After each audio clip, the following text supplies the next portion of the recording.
One night, not long after my 29th birthday, I woke up in the early hours with a feeling of absolute dread. I had woken up with such a feeling many times before, but this time it was more intense than it had ever been.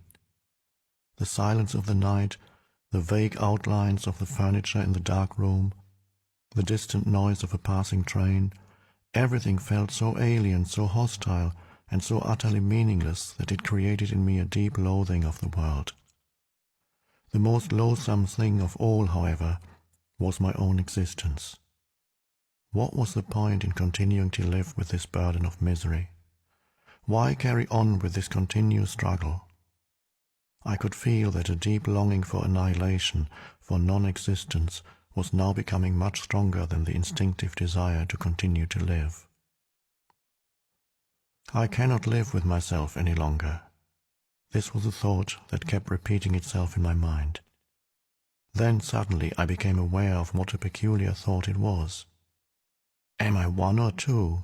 If I cannot live with myself, there must be two of me, the I and the self that I cannot live with. Maybe, I thought, only one of them is real. I was so stunned by this strange realization that my mind stopped. I was fully conscious, but there were no more thoughts. Then I felt drawn into what seemed like a vortex of energy. It was a slow movement at first and then accelerated. I was gripped by an intense fear and my body started to shake. I heard the words, "Resist nothing," as if spoken inside my chest. I could feel myself being sucked into a void. It felt as if the void was inside myself rather than outside. Suddenly, there was no more fear, and I let myself fall into that void. I have no recollection of what happened after that.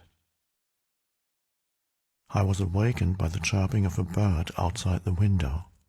I had never heard such a sound before. My eyes were still closed, and I saw the image of a precious diamond. Yes, if a diamond could make a sound, this is what it would be like. I opened my eyes. The first light of dawn was filtering through the curtains. Without any thought, I knew that there's infinitely more to light than we realize. That soft luminosity filtering through the curtains was love itself. Tears came into my eyes. I got up and walked around the room. I recognized the room, and yet I knew that I had never truly seen it before. Everything was fresh and pristine, as if it had just come into existence. I picked up things, a pencil, an empty bottle, marveling at the beauty and aliveness of it all. That day I walked around the city in utter amazement at the miracle of life on earth, as if I had just been born into this world. For the next 5 months, I lived in a state of uninterrupted deep peace and bliss.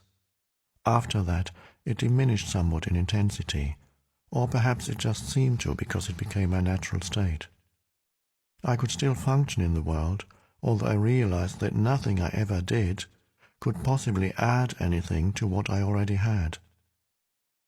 I knew, of course, that something profoundly significant had happened to me, but I didn't understand it at all.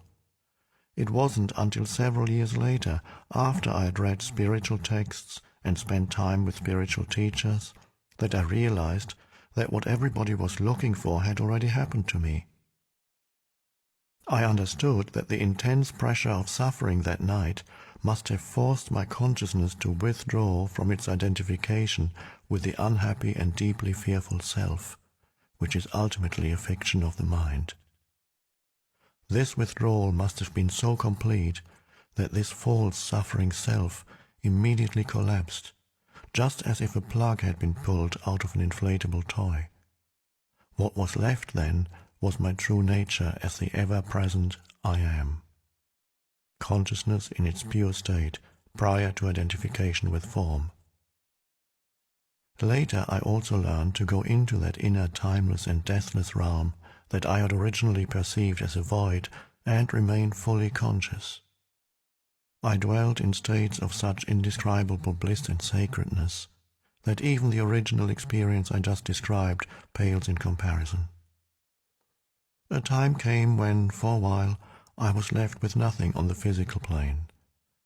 I had no relationships, no job, no home, no socially defined identity.